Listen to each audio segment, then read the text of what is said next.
Hey, how's it going, patrons? Welcome to SequelCentric After Party for Tidbits, April 2022.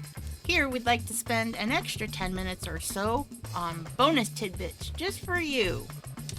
Before we do that, we would like to thank our outrageous patrons, Eduardo, his dog Gabby, along with Marty. They throw us a couple extra shekels every month. So because the outrageous tier, they get the names thrown up there and all the other good stuff. The votes, the shirts, or in Eduardo's case, he got a candle because he already had a shirt. Being an outrageous tier member for the second month. Thank you very much. Thanks. Now on with the tidbits. This is a franchise near and dear to us, but I think Jurassic Park is a little closer to you than it is to me. So I'll let you... Well, yeah, I like dinosaurs. Who doesn't? I know, right? So, we have Spielberg knows what went wrong with the Jurassic Park sequel, The Lost World. I thought it was fine. He was overconfident with the success of the first movie, and he thought he could do no wrong. In turn, he's made a movie that wasn't up to his usual standards. What are your thoughts? My only... If we were going to, do a movie review about, Lost World, one of the cons I would have was it felt too long.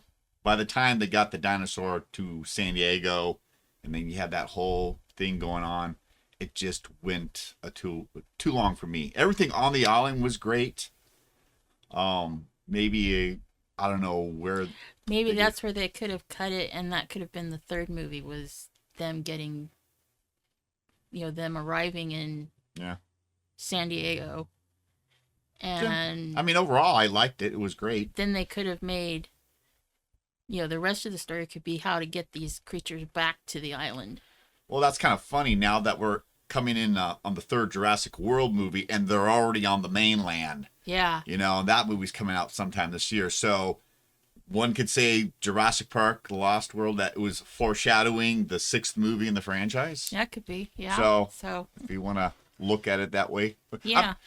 I'm sure that wasn't it at the time when Spielberg made it, but even I think with Kevin Smith, with the success of Clerks, Universal Studios came in and gave him a big ass budget, and he just, because we recently watched the director's cut of Mallrats, and it's almost a completely different movie from the theatrical cut. The theatrical cut, whoever cut it, it was very precise. It was 30 minutes shorter, but if you're a Kevin Smith fan, I would tell you to get a hold of the 10th anniversary director's cut, because it does, if you have any questions about the theatrical cut, like the governor's ball, when Mr. Svinning says, oh, to Brody, oh, here's my neighbor, all those questions that you have on the theatrical cut is answered in the director's cut. But then because of that failure, Kevin Smith went back to a more independent film with Chasing Amy, and that movie was just such a good movie.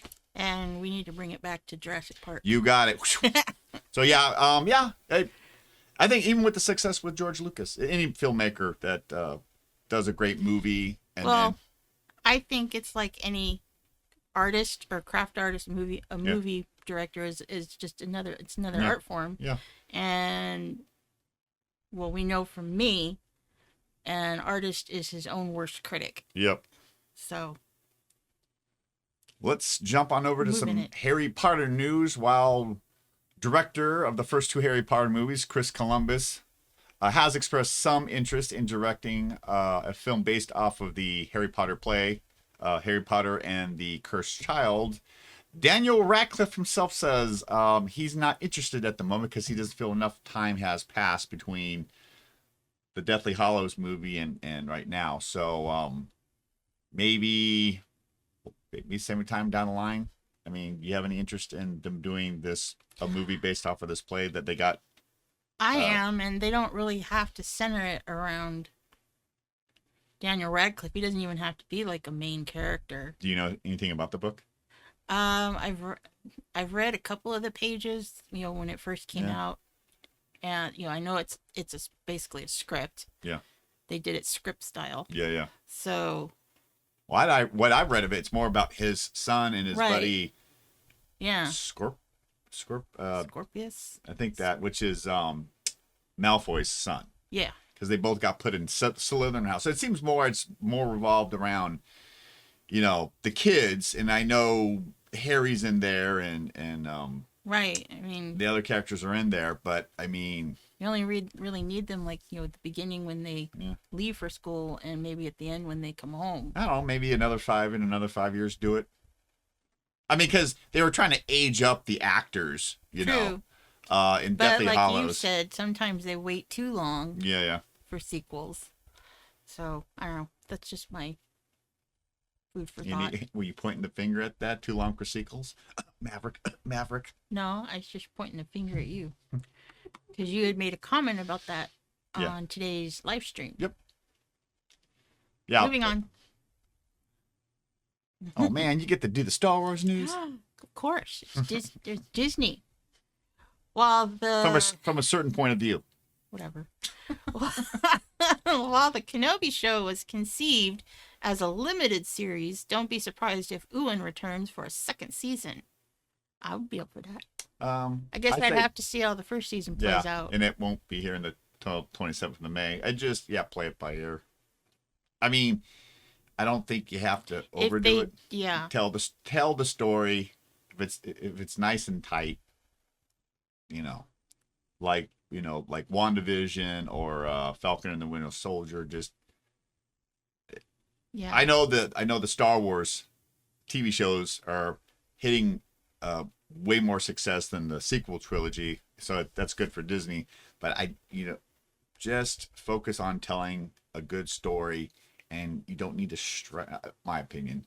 Maybe it's because I'm getting a little bit older, and if it runs like the Good Place, it ran for 4 seasons. Sorry. And it was good from beginning to end. If the story allows for it to be continued, then but don't force it. Gotcha. Okay. Staying on the topic of Star Wars news, rumors for season 3 of The Mandalorian that IG-11 from season 1 will be back to help. Season 1 of what? Oh. Season 1 of Mandalorian. Did you say that? Yeah. Oh, okay. You're contagious, man. Thoughts? He came in with Grogu on the baby strap, and he was just like killing everybody, all the stormtroopers. Oh, and stuff. that IG. Okay, he looks like IG assassin droids. Exactly. Okay, I was trying to remember who he was, so that's why I wasn't. I should have said he looks like IG-88. Okay, you could have said assassin droid too, and I would have known. But oh well. Anyways, didn't think about it. That's okay. Thoughts about bringing him back? Well, since he's piece them together and make Iron Man armor for Grogu or something? Well, didn't he get destroyed? Yeah. I don't see how they could do that, but TV magic. Yeah. For me right now, it really doesn't sequel the quote Stuffy's hot takes. But I'll wait until season 3 comes out, and then I'll pass my final judgment. But it just I think that's one thing I liked about it, because if you're a Star Wars person, the Star Wars lore, the IG droids or assassin droids, and he was reprogrammed by what was his name? I think. What was his quote? I have spoken. I've spoken. Yeah, voiced by Nick Nolte. I can't remember his character name, but he reprogrammed it, and he was taking care of Grogu and everything as the protector, and I liked how he kind of went out in a no pun intended blaze of glory. Yeah. Well, not really. He was kind of hunted down. Yeah, well, he got some stormtroopers, and finally, Yeah. Before we go, SequelCentric wants to remind everybody that Jay and Silent Bob Strike Back will be the next movie review at the end of the month.